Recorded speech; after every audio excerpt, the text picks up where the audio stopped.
শুষ্ক শীতের শেষে আসে পাতা ঝরার মরশুম। চারিদিকে ঝরা পাতার সমাহার। মনটা কেমন যেন উদাস হয়ে যায়। চারিদিক জুড়ে শুধুই বিষণ্ণতা।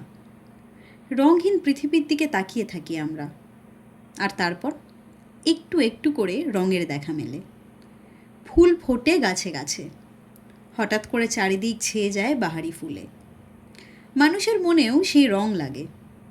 অন্তরা আর সার্থকের মনের বিষণ্ণতা কেটে গিয়ে তাদের জীবনে কিভাবে বসন্ত আসবে, এই বই সেই গল্প বলে।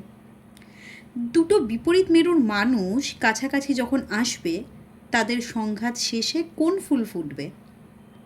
প্রত্যেকটা প্রেমের গল্প আলাদা, তাদের যাত্রা পথ আলাদা।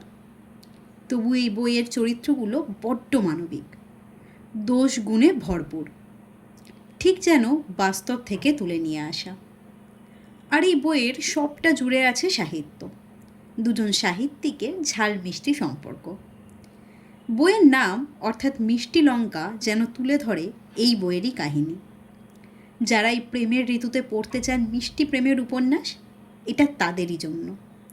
বিশেষ করে স্কুল কলেজে যারা পড়ছো, তারা তো তারই উপভোগ করবে।